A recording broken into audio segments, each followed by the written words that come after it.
Tenemos una historia en común de muchos años.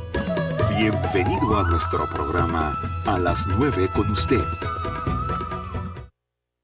¿Qué tal, amigos? ¿Qué tal? Muy buenos días. Es muy bueno que nos acompañen hoy. Es una mañana muy fría, así que abríguese muy bien para irse a su trabajo, a las clases, a sus actividades de hoy, martes 15 de diciembre. Le damos la más cordial bienvenida. Y ahora corresponde al último programa en la vertiente Los escenarios del cuerpo, que ha estado brillantemente a cargo de Bernardo García. ¿Cómo estás, Bernardo? Buenos días. Hola, Yolanda, muy buenos días a toda la gente que nos escucha y un gusto estar aquí ya en este último programa de Escenarios del Cuerpo. Escenarios del cuerpo. ¿Y cuál es el tema de hoy, Bernardo? Y preséntanos, por favor, a nuestro invitado especial de hoy. Claro que sí. Bueno, el tema de hoy va a ser el cuerpo y el arte contemporáneo. Hemos a lo largo del año hablado del cuerpo y diferentes manifestaciones artísticas y políticas, y pensé que un muy buen cierre podría ser pues analizar diferentes piezas o corrientes del arte contemporáneo que tienen que ver directamente con el cuerpo, y para ello invitamos a Ángel Ursúa, un querido amigo y colega también en el ITESO, que es director de FART, Festín de Arte Contemporáneo, que es uno de los festivales pues, y espacios más padres y más importantes de arte contemporáneo.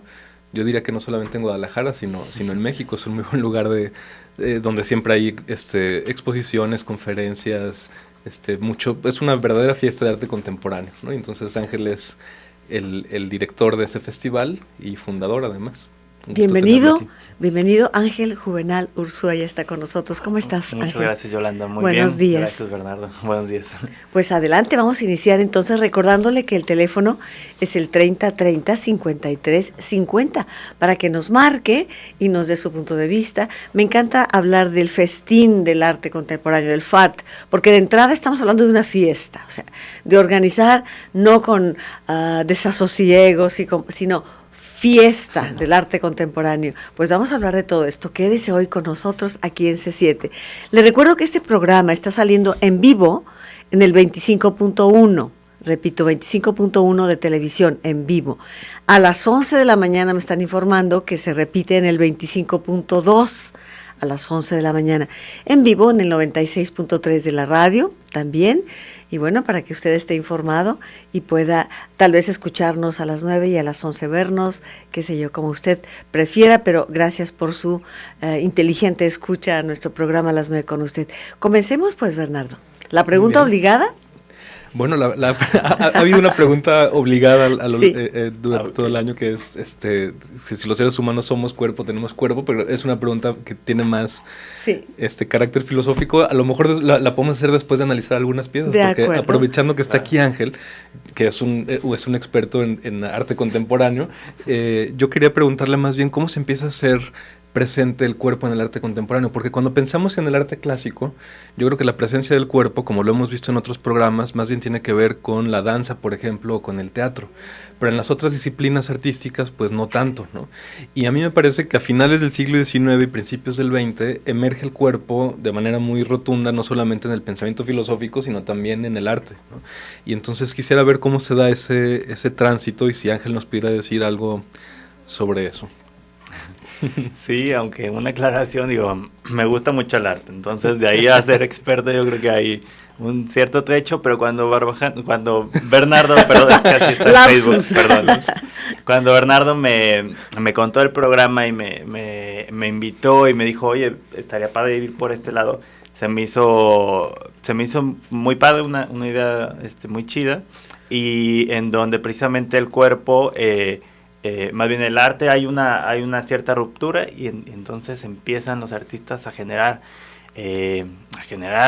cuestionamientos y arte mismo a través de su cuerpo, ¿no? Entonces creo que eso fue bien interesante, y estuvimos un poco ahí trabajando a lo mejor desde qué momento los artistas comenzaban ya realmente a involucrarse, ¿no? Desde su cuerpo, como medio artístico. Interesantísimo. Claro que no podemos olvidar que el cuerpo estaba tan presente desde el mundo griego, el cuerpo era el protagonista, y vuelve a serlo en el Renacimiento, de una manera decidida, en la plástica, en la escultura, realmente, ¿no? Sí. Habría que ver de qué manera, justamente la pregunta que hacías, Bernardo, de qué manera en la actualidad está presente el cuerpo humano, ¿verdad? Claro. arte contemporáneo. Incluso esta ruptura también viene, digamos, salta a estas disciplinas que generalmente habían sido pues las más importantes, ¿no? La pintura, la escultura, y se lleva, digamos, como un poco desde la literatura, el teatro, la danza, y comienzan a haber muchas otras manifestaciones, ¿no? Precisamente a lo mejor a finales del siglo pasado, no, perdón, del siglo XIX, o sea, prácticamente ya hubo ciertos gestos que hacían los artistas. Por ejemplo, se empezó a generar este grupo de dadaístas, del arte dada, que era un arte también de ruptura, y donde hacían cosas muy locas, ¿no? De repente llegaba un artista, se plantaba en una misa, una eucaristía, llegaba en el templo, disparaba hacia el techo y empezaba después a recitar poesía, ¿no? Y entonces, o sea, este tipo de cosas, digo, más adelante en el programa vamos a ver también ciertos artistas que la audiencia va a decir, estos están locos, ¿no? Esto no puede ser arte, ¿no? Sin embargo, precisamente el arte se define a partir de esas rupturas que significan la originalidad, el llevar a cabo al mundo algo que no había antes y que ellos idearon, ¿no? Desde la imaginación, de la propia observación del entorno, de sus comunidades, de su propia cultura en su tiempo, ¿no? Claro. Sí, yo veo, por ejemplo, a propósito también de lo que decía Yolanda del cuerpo en el Renacimiento, bueno, claro que hay una presencia corporal muy importante en el arte anterior, digamos, a lo que se denomina, solemos denominar arte contemporáneo, que es un concepto muy ambiguo, ¿no? Muy vago, porque pues bueno, sí, todo arte que se hace ahora pues es arte contemporáneo. Pero sí creo yo que esa ruptura importante se da al tomar en cuenta el cuerpo ya no solamente como material de representación, ¿no? En una pintura o en una escultura, materializar cuerpo con una idea de cuerpos perfectos, por ejemplo, de simetría sino de, por ejemplo, irrumpir corporalmente en una esfera diferente a la que antes era la propia del arte, ¿no? El cuerpo que está en la plaza pública o el cuerpo que ya es también soporte del arte, ¿no? A lo mejor en un momento más podemos hablar del performance, ¿no? O el cuerpo también del espectador como necesario en la apreciación de una obra pictórica, ¿no? O sea, una obra pictórica que ya no solamente consiste en contemplarla, sino que solicita del espectador cierto tipo de movimientos frente a ella, ¿no? Y entonces, en ese sentido, yo creo que sí hay una ruptura también, como lo hubo en otras épocas, atendiendo este eje del cuerpo en el arte contemporáneo, ¿no? De principios del siglo XX. Y sí me parece que una de las manifestaciones más serias es la performance. No sé bien cómo decirlo, si el performance o la performance. Luego he escuchado de las dos maneras, ¿no? Pero ¿cuál sería la diferencia? Se me ocurre preguntarle a Ángel entre performance, por ejemplo, y teatro, ¿no? Sí, bueno, la diferencia más básica también es que, digamos, el teatro ya es otra disciplina que tiene una narrativa diferente, que incluso tiene una dramaturgia que lo lleva a cabo, y aunque puede haber un guión en un performance, generalmente se da con mucha mayor libertad y muchas veces incluso varía a la disposición del público, ¿no? O del espacio en donde se está llevando a cabo. Y, por ejemplo, entre el performance o la performance es muy básica. Básicamente es que cuando se habla de la performance, se habla de la disciplina, como hablar de la pintura o de la escultura, y el performance hace referencia más bien al acto, un acto más específico. Y, digamos, una de las, o lo que incluso ella misma se hace llamar como la abuela de la performance, es Marina Abramovic, ¿no? Que es básicamente la artista más importante y más mediática también en esta disciplina, ¿no? Marina nace en aquella Yugoslavia, es hija de padres militares, de cierta manera tiene una niñez un poco complicada, con este tipo de ambientes de padres de la Segunda Guerra Mundial. Marina empieza a estudiar artes, después conoce a quien fue su pareja, y básicamente otro artista también europeo, alemán, Ulay se llama, o Ulay le dicen. Con él básicamente genera los performances más interesantes y más importantes en la vida de Marina, y que los forman juntos, ¿no? Los idean y hacen cosas de repente muy extrañas, pero en donde ambos trabajan conceptos, por ejemplo el de la tensión, como a lo mejor un alargamiento de ciertas fuerzas, trabajan el rito o la sexualidad como parte de sus performances, ¿no? Entonces, pues Marina y Ulay son quienes hacen un trabajo impresionante a mediados del siglo pasado, y que le da además la fama y la importancia a Marina, ¿no? Claro, un artista de performance muy, muy importante, ¿no? Y hay ciertas piezas por ahí, a lo mejor hay algunas imágenes que preparamos. Vamos a pedirle a Claudia que en un momento más nos permita escuchar, una vez que esté ubicadas las piezas, que nos permita verlas también en pantalla para quienes nos siguen. Sí, porque hay algunas piezas de Marina que son emblemáticas y que son muy interesantes en esto de la relación de cuerpo y arte contemporáneo, ¿no? Pero no sé si podríamos hablar de algunas, pero yo por ejemplo, me acuerdo una muy importante que a mí me gusta mucho, es la famosa Ritmo Cero, ¿no?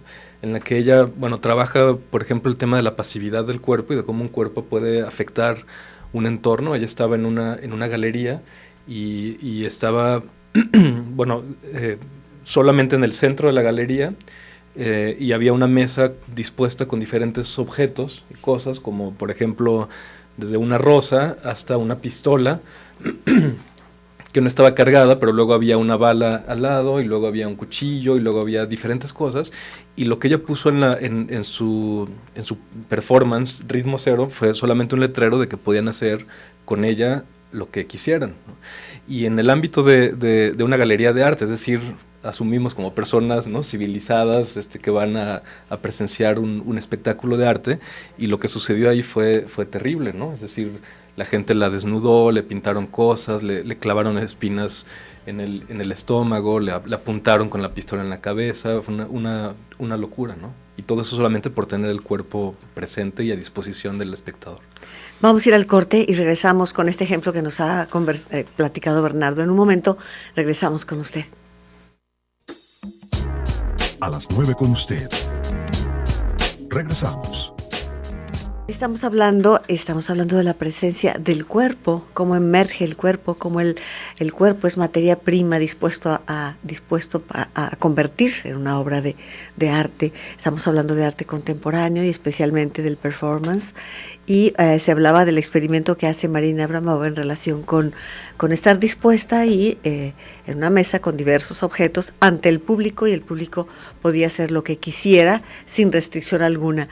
A mí me deja inquieta esto, Bernardo. Ángel, ¿qué pasó con esta situación y cuál es la conclusión de esto? A ver, Ángel. No sé necesariamente si hay una conclusión tal cual, porque habría muchas más bien, tantas a lo mejor como personas habían en esa galería. Esta obra que se llama Ritmo Cero la hace en 1974 Marina, y lo que hace es esto que explicó Bernardo, colocar en una mesa 72 objetos, y con toda la voluntad de que el público pudiera incluso hacer con ella lo que quisieran, ¿no? Entonces podía llegar a ciertos extremos de apuntarla con una pistola o acariciarla con una rosa, ¿no? Por ejemplo.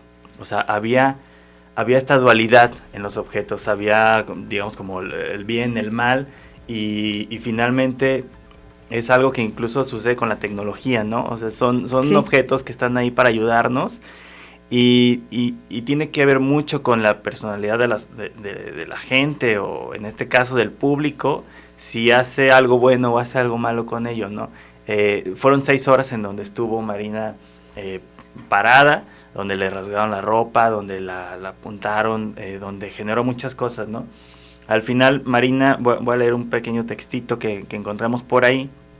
Marina lo que dice: la experiencia que aprendí fue que si se deja la decisión al público, te pueden matar. Me sentí realmente violada, me cortaron la ropa, me clavaron espinas de rosas en el estómago, una persona me apuntó con el arma en la cabeza y otra se la quitó. se creó una atmósfera agresiva. Después de exactamente 6 horas, como estaba planeado, me puse de pie y empecé a caminar hacia el público. Todo el mundo salió corriendo, escapando de una confrontación real. Yo creo que esa parte es la más espeluznante, ¿no? De repente, porque incluso, o sea, el público estaba ahí, muy machitos ahí pegándole o lo que sea, pero cuando Marina comienza a caminar y hay una verdadera confrontación, cuando hay la voluntad de esta otra persona, pues todo el mundo sale disparados, temerosos, ¿no? De que ya despertó a lo mejor, ¿no? Y como Marina, perdón, sí. No, te escucho. No, como Marina tiene también otros performances, a lo mejor este es el más llamativo o de los más importantes, porque literalmente colocaron en peligro la vida de Marina, ¿no?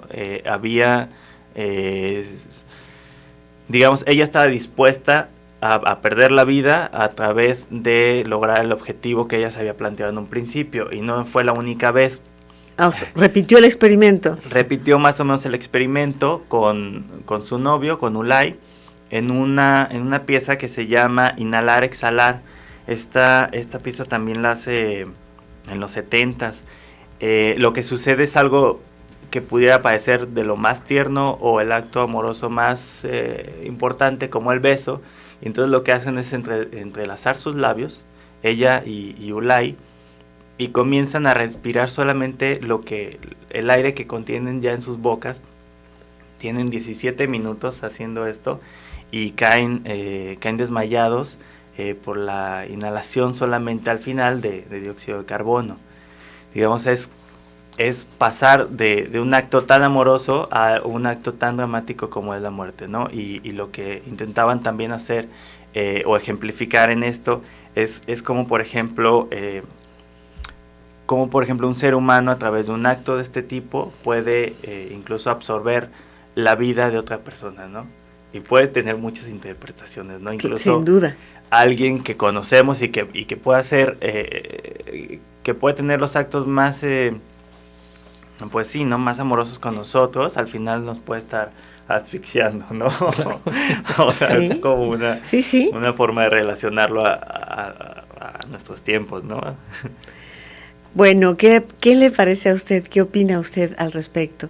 El cuerpo como protagonista principal no es para reproducirlo, no es para fotografiarlo, no es para pintarlo, es el cuerpo mismo confrontando. Y bueno, este ejercicio de ella pasiva, Bernardo, como tú lo decías, cuando una mujer dice, aquí estoy. Sí, a mí lo que me parece increíble de esa pieza, la primera que platicábamos de Ritmo Cero, es los pocos materiales con los que trabaja, ¿no? O sea, sí. El material de la pieza es el cuerpo de una mujer. Ahora, en el contexto de una galería, que eso también tiene un poder simbólico importante, porque en la plaza pública pues estamos interactuando los cuerpos de los hombres y las mujeres a cierta distancia, podemos hacer algo o no hacer de acuerdo a nuestra voluntad, pero acá lo que había era solamente el cuerpo de Marina, esta mesa dispuesta con objetos de muy diferentes tipos, y la instrucción de que podían hacer con ella lo que quisieran. Pero bueno, es una instrucción que más o menos se valida también en la plaza pública, ¿no? Es decir, en la plaza pública estamos más o menos a la disposición también de los demás, y alguien maloso puede aventarnos el coche, o alguien puede llegar y empujarnos. Solamente aquí había un consentimiento de la persona de que puedan hacer con ella lo que quisieran. Entonces, a mí lo que me parece muy importante, muy interesante, pues, en términos de cuerpo, es la manera en que Marina ve su propio cuerpo como material artístico, ¿no? Y esta disposición ante el público, que claro, en ese caso específico llevó a la violencia, que yo creo que si se repite el caso puede llegar a otros lados. O sea, tampoco creo que haya una conclusión única, ¿no? Pero en ese caso específico también muy revelador el hecho de que cuando terminan las 6 horas que estaban previstas para el performance, la gente, yo me imagino incluso asustada de sí misma, de su propia reacción, huye, ¿sí? Asustados por lo que ellos habían hecho con una mujer que estaba ahí solamente dispuesta. Entonces cuando se le quita el carácter de performance, o sea, cuando ya se acabó la pieza, la obra de arte, entonces ya no saben cómo interactuar con ese cuerpo, que ahora sí ya es de nuevo una mujer que ya no está a disposición de la gente, sino ya es Marina, no la pieza de arte, sino Marina, la mujer. Y entonces se van corriendo, yo creo que incluso pues con miedo de algún castigo, de algún apuntarle consecuencias, con consecuencias, por supuesto. Pero habría que pensar incluso en el planteamiento de obra de arte. Habría que cuestionar, habría que poner en cuestión el concepto obra de arte, estar ahí a disposición de... hay cánones y hay parámetros muy claros con la obra de arte, ¿no, Ángel? Sí, yo creo que incluso, de hecho, son precisamente los cuestionamientos que también Marina tuvo en su momento. Sí, supongo. De cuestionar exactamente qué hace a una obra artística, ¿no? Y finalmente parte de lo que concluye es utilizar otros medios, otros formatos, otros materiales, los cuales son su cuerpo y sus ideas, para generar obras artísticas, ¿no? Es decir, no le interesaba ni la pintura ni la escultura como medios de producción artística para ella, ¿no? O sea, no significa que no estuviera consumiendo bienes culturales de este estilo, ¿no? O sea, claro. No es que no le gustó, simplemente ella no los hacía. Claro. Y, por ejemplo, otra de las piezas en las que habíamos pensado, en donde también ella misma, digamos, en estos que hemos hablado, hay otro, por ejemplo, en donde Ulay le está apuntando, digamos, tiene un arco de flecha, ella tiene un lado sostenido y está balanceándose hacia atrás. Ulay se balancea, pero en sentido contrario, y ambos están sosteniendo una flecha y un arco que va dirigida al corazón de Marina, ¿no? O sea, la forma en que colocan en juego sus vidas también es importante, porque nos habla, si hay una violencia, efectivamente, o sea, hay violencia, sin embargo es no negar que el ser humano es un animal violento también, ¿no? Es un animal que tiene esas disputas, que hay un poder también político, ¿no? Por el espacio, por el sentido de las cosas, ¿no? Entonces también ella pone en tela de juicio todo esto. Finalmente, después hace otro performance también del que queremos hablar, en donde no solamente está cuestionando o está en juego el propio cuerpo de los artistas, sino también el del público. Y entonces hace algo sumamente interesante, que es invitar al público al museo, y están en la puerta principal, o en una puerta dispuesta para la entrada del público, está Marina por un lado y está Ulay del otro, enfrente de ella, totalmente desnudos sobre los marcos de la puerta, dejando un espacio a lo mejor de 30 centímetros para que el público pueda pasar entre ellos. Entonces no solamente está el cuerpo de los artistas como medio, sino ahora digamos, como esta confrontación es también con el público, con el cuerpo del público, ¿no? Y hay una doble confrontación a lo mejor, ¿no? Son estas imágenes que los que están viéndonos en televisión pueden ver, pero el público tiene a lo mejor también una doble pregunta, ¿no? Un doble cuestionamiento. Primero, si entro a la galería o nomás llegué hasta ahí a la puerta, y si me interesa ver qué hay más allá, ¿no? Y lo segundo, tiene que ver también como con concepciones de nuestra propia sexualidad, ¿no? ¿A quién voy a mirar cuando entre? ¿A quién le voy a dar la espalda, no? Entonces, o sea, voy a entrar viendo a Ulay o viendo a Marina, o a ninguno. O a ninguno, ¿qué voy a hacer, no? A lo mejor pudieron haber entrado gateando, quizá, ¿no? A alguien más, como con más miedito. Pero pone en juicio ya no solamente los cuerpos de los propios artistas, sino también el del propio público, ¿no? Entonces fue algo muy interesante lo que sucedió ahí. Sí, bueno, a mí estos trabajos que hace Marina con Ulay me gustan mucho, ¿no? El del arco que ya mencionaba Ángel, el inhalar, exhalar, ¿no? Como esta posibilidad que tenemos de absorber la vida de los demás en un beso, en este caso, como en un acto amoroso. Este mismo de imponderable, que es el que estaba hablando Ángel, de los cuerpos desnudos para entrar a la galería, me parece que generan una serie de interacciones corporales muy interesantes, ¿no? Eso es justamente para los televidentes. Ahí está una imagen de Marina Abramovic Vamos a Ulay. describirla para los amigos que nos escuchan a través de la radio. Está Marina con un atuendo rojo, un lienzo rojo envuelta totalmente de cuello a piso, y frente a ella Ulay. Ulay. ¿Es Ulay? No. No, este no es Ulay. No. Ahorita va a salir una foto con él. Pero en esta pieza lo que hace Marina, precisamente para una retrospectiva en el Museo de Arte Moderno de Nueva York, Sí. es sentarse con una mesa que divide, digamos, al espectador de ella, pero permite que el público se siente frente a ella y puedan mirarse, ¿no? Simplemente, ¿no? No cruza necesariamente palabras. Se llama La artista está presente, y digamos es su última pieza, también de las más importantes, más modernas, más actuales, pues, en donde precisamente dispone de su propio cuerpo para colocarse en la galería, en este caso en el museo, y estar presentes, ¿no? Es algo que también suena chistoso, pero los artistas no lo habían hecho antes. Vamos a ir a un corte y regresamos con ustedes. 3030 5350. En un momento volvemos. A las 9 con usted. Regresamos. Bueno, pues es verdaderamente interesante. Y aquí seguíamos conversando sobre la pregunta: ¿es una obra de arte o es un experimento sociológico o es dónde está ese simbolismo? Y hablaba, les ponía yo como ejemplo, Saturno devora a sus hijos de Goya, ¿no? Es un cuadro tremendo, impactante. Entonces está ahí marcando toda una fuerza simbólica enorme. Esta confrontación que se hace con estos ejemplos es bastante más directa, ¿no? El cuerpo mismo, símbolo del cuerpo, vaya, si se puede manejar así. O sea, no es otra cosa más que el cuerpo, ¿de acuerdo? ¿O cómo sería?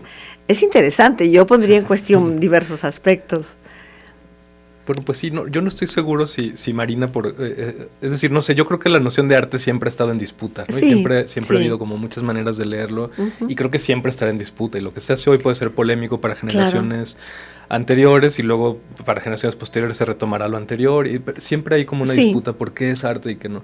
Y no sé si los verdaderos artistas, supongo que muchos sí están muy conscientes de que están haciendo arte, pero supongo que muchos hacen ciertos gestos, independientemente de que si eso pueda ser llamado arte o no, sino como gestos, digamos, auténticos por expresar algo, Ajá. que no encuentran el medio adecuado para hacerlo, y entonces que exploran, a mí me gusta decirlo, como en los límites del lenguaje, y entonces en cierto tipo de lenguajes, como en la performance, lo que a mí me parece que sucede es que hay una exploración del cuerpo y Claro. de su potencial comunicativo, ¿no?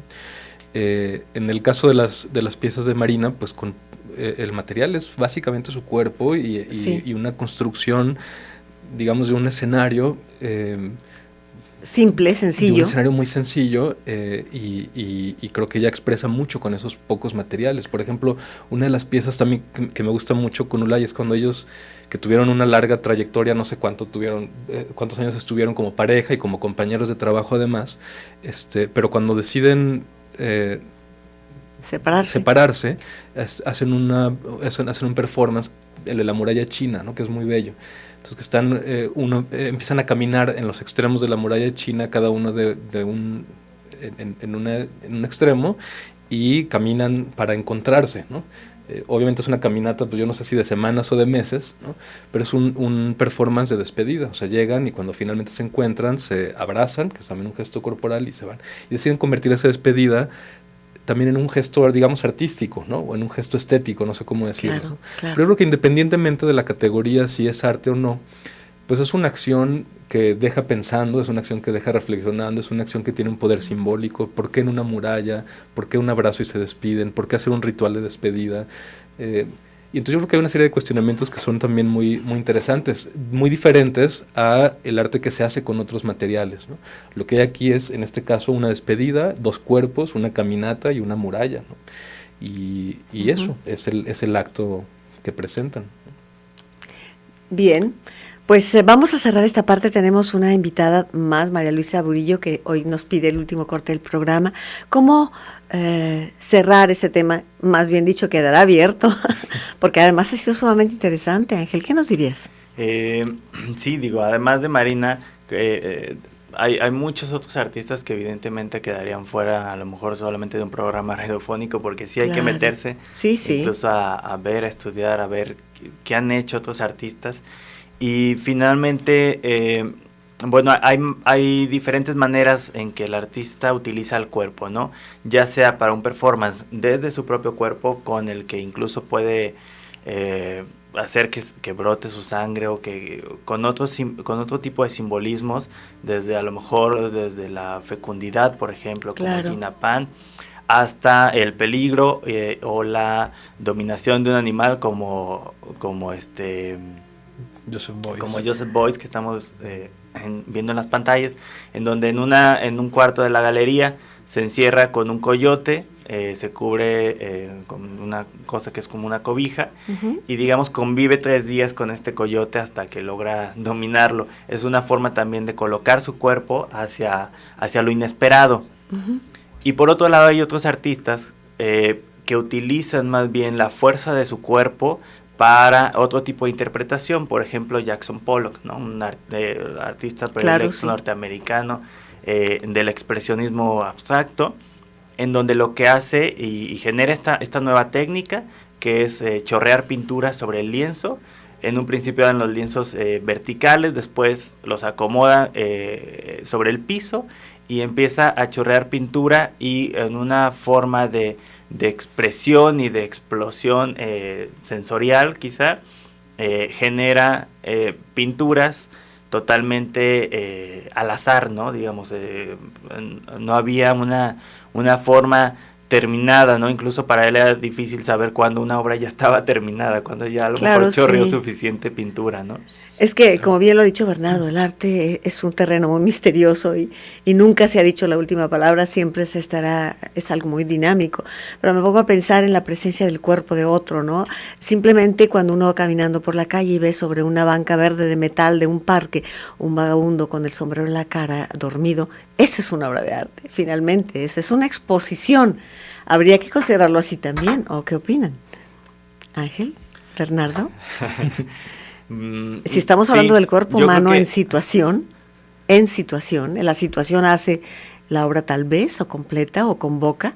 Sí, algo que generalmente como público nos cuesta mucho trabajo, a lo mejor de completar, de asimilar, de saber qué está sucediendo, es que sí debe haber un elemento importante, que es finalmente el artista quien ejecuta las acciones o quien dicta ciertas instrucciones para la obra de arte.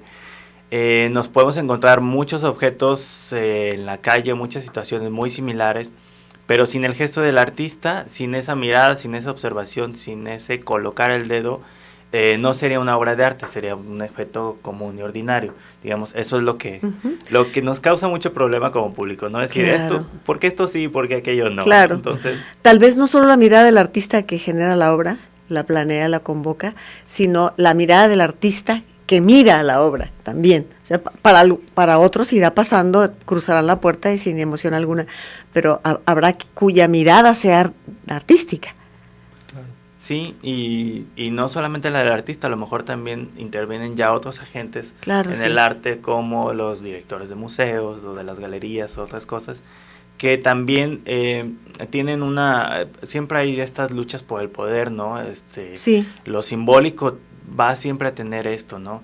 Y generalmente, Claro. digo, los artistas que estamos presentando, sobre todo, han trabajado desde su juventud de una forma muy genuina por encontrar nuevas Eso. formas de expresión artística, ¿no? Entonces podemos a lo mejor confiar en estos actos, Sí. aunque incluso, por ejemplo, como Marina, ¿no? A lo mejor ya mucha gente le deja de gustar porque tiene un rol mucho más mediático, más como de rockstar, o sea, Sí, alguien sí. que A de eso repente iba. ya pudo haber perdido a lo mejor la espontaneidad en sus obras, ¿no? Sí, Sin porque- embargo, lo que hicieron en el pasado Ujú. es muy importante y hay que valorarlo dentro de la historia misma del Claro. arte.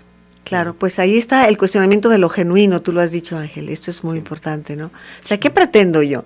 Porque siempre en las rupturas en la historia del arte, pues hay rupturas que inician provocando escándalo, con toda la conciencia de voy a romper con esto, como no sé, el manifiesto del nopal que el mismo Cuevas dijo, sí, lo hice porque toda la luz estaba y yo quería traer hacia mí, hacia otro tipo. Y luego vienen conceptos que lo van reformando y demás. Es toda una dialéctica, ¿no? En todo caso, del arte.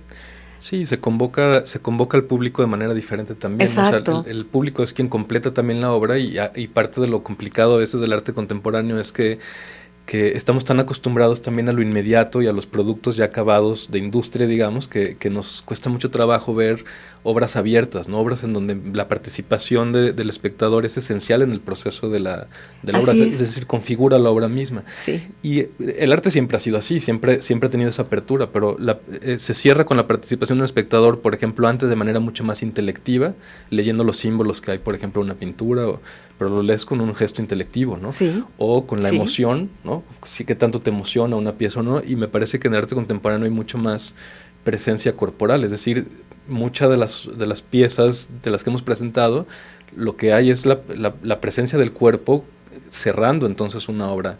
Bueno, nunca se cierra por completo, ¿no? Pero Claro.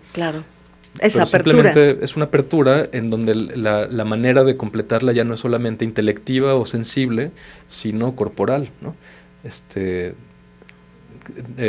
Recorriendo el trayecto, el espacio que me propone un artista, pasando o no a través de estos dos cuerpos desnudos de dos amantes, no sé, ¿no? Entrando o no a la esfera pública que me invitan a participar.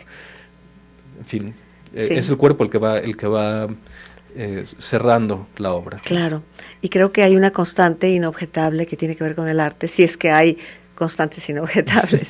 Me refiero a la emoción estética que puede provocar una obra de arte, ¿no?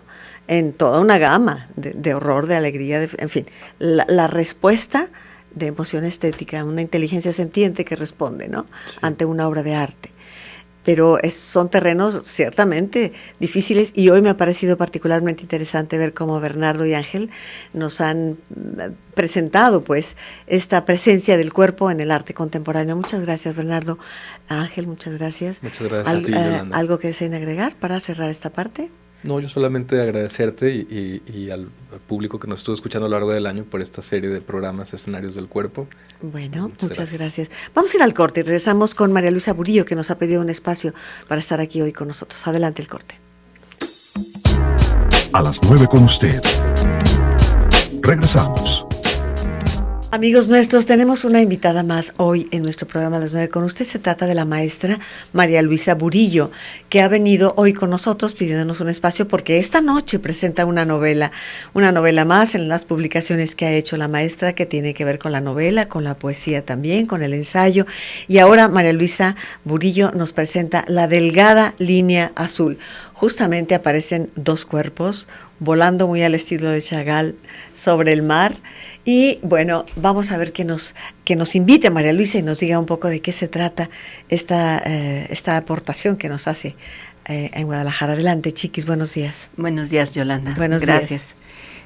Es muy importante esta invitación porque es una herencia. Y a todos los jóvenes y jóvenes de corazón les gustan las herencias. Después de tantos años, ¿verdad, Yolanda, en la literatura? Así es. Pues se queda uno con la sabiduría, no con el intelecto del cual desconfiamos cada vez más. Entonces, San Juan de la Cruz nos hereda la sabiduría en una canción, y para que sepan los jóvenes qué hermosos son, decidimos ponerle música. Bueno, durante mucho tiempo yo trabajé en un bachillerato de arte y le decía a los maestros, póngale música a San Juan de la Cruz. Sí, maestra, sí, maestra. Y pues es que imagínate el reto. Sí. Una música que ya tiene, mística. ¿Cómo le pones música? Y entonces, pues obviamente, un día del examen, llegan los muchachos tocando, era violín, guitarra clásica y bongos. Ajá. Y un chico que tenía voz como de gitano, la llegan cantando tipo flamenco. Ajá. Entonces, pues sacaron 10 todo el año. ¿Por qué? ¿Qué le dices? Sí, no está bien. Se me salían como payasos las lágrimas de la emoción.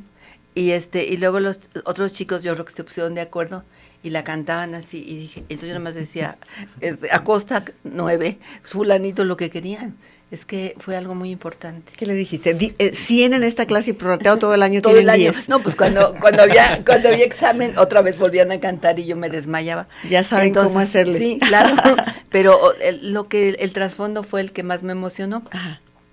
porque si nos enseñaran qué reforma educativa ni que nada, que nos den a Rilke, que es Cartas a un joven poeta, dice Sí, lo mejor. qué maravilla. Y eso sería una reforma educativa, porque hay que hacer personas antes que computadoras. Sí. Y por otro lado, si tenemos la sabiduría y los jóvenes se entienden cantando, pues entonces la novela termina exactamente como tú dijiste, Yolanda. Le llevan al asesor de unos jóvenes que andaban obviamente en el reventón. Bueno, los puse en el reventón para que, pues, el poeta esté hecho de resurrecciones, dijo Sí. Sabato. Bueno, pues entonces resucita una chava y le dice el asesor, encuentra el amor universal, porque el amor humano es un revolcón de ola. Ah, Entonces, qué bonito. Un revolcón de ola. completamente acabas de náufrago o ligerito. Terminas tirado en la arena, así. Sí, así es, help. Entonces, Sí. como el amor humano es así, Claro. dijo, busquen, el servicio social te va a mantener firme. Y la muchacha de la novela decide curar a los árboles que están enfermos, porque los vemos morir con una indiferencia espantosa y vuelvo a llorar. ¿Qué es eso? Sí. Entonces, vamos a fundar, gracias a esta novela, porque la editó a la Facultad de Arquitectura, el rector, es muy sensible. Él ha apoyado todos los libros de Puente Grande, hicimos 42 libros en Puente Grande, la universidad porras, porque iba yo pidiendo patrocinios, y cuando llegué a la UDG dijeron, no, maestra, o me veían tan mal que dijeron, auxilien a esta pobre mujer. El hecho es de que lo apoyaron. y dijeron, de ahora en adelante publicamos los libros de Puente Grande. Muy y bien. este es el que cierra porque ya estoy yendo nada más de vez en cuando, por el kilometraje. Bueno. Entonces, la delgada línea azul es un horizonte a cruzar para encontrar el amor tridimensional. Bueno, Donde ¿y cuerpo, se presenta mente hoy y dónde, espíritu. María Luisa? Hoy se presenta en el Instituto Villaseñor Saavedra, Calderón de la Barca. en Calderón de la Barca 10 y Morelos, Ajá. y van a cantar los muchachos porque nos lo propusimos. Ahora sí que la sabiduría para que vamos a hacer el disco y te lo traigo, Yolanda, porque Muy bien, ojalá muy bien. cantando hagamos algo más. Ya lo creo. Por nosotros mismos también. Bueno, pues les recuerdo que Calderón de la Barca, este Instituto Cultural Arnulfo Villaseñor Saavedra, está a espaldas aquí está muy cerca del Club Sí. de Industriales, ¿no? Sí. Aquí en Espaldas del Club de Industriales. Sí, aquí en el fraccionamiento Ladrón de Guevara, aquí donde está C7, está muy cerca de aquí. Y bueno, es hoy por la noche a las 7:30. 7:30. 7:30, hoy es día 15 de diciembre. No me voy a La equivocar. delgada línea azul, ahí está, la delgada línea azul, novela de la maestra María Luisa Burillo, que hoy nos da la primicia aquí en el programa y viene a invitarles a todos ustedes a que nos acompañen. Y aquí ya vieron, Bernardo, Ángel, dos Sí. cuerpos volando. ¿eh? Sí, muy, muy bonita portada. Es que la mandé a hacer con una de mis asistentes, casi siempre son pintoras, están en plástica, y le digo, tiene que abrir el horizonte. Y estuvo difícil. Le digo, hazlo como cortina, pero le pones nubes. Pues no sé si funciona, pero sí se ve, ¿verdad? Como Sí. Es que lo complementa ya el espectador, lo que estábamos diciendo aquí de que la obra convoca, ¿no?, al espectador, a quien la recibe. De eso se trata. La obra se completa, ya sea tradicional o contemporánea, se completa cuando la persona que la recibe actúa, va activamente hacia la obra, ¿no, María Luisa? Fíjate que era toda la intención, ¿sabes? Tienes hijos, tienes nietos, y yo nunca puedo guardar las herencias. Quizás soy, de las personas que gastan mucho o dan de más, pero yo no puedo no compartir, no puedo. Se me hace un egoísmo. Y esta novela, de veras, es una herencia de lo mejor de Rilke, que ellos lo conocen, y de lo mejor de San Juan de la Cruz. ¿De qué manera están San Juan de la Cruz y Rilke en esta novela? ¿De qué manera? Ay, qué Hay hermosa. citas, hay intertextos, hay situaciones que nos remiten a ellos. Cuenta un poco. Se van a asustar. A ver, asústanos.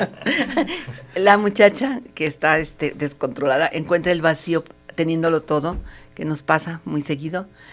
Va siguiendo una campana una madrugada y al encontrar un asesor, un monje viejito que está esperando el sol, él, para no sonarle a sotana, le dice, pues lee Rilke y vas a a resucitar de alguna manera.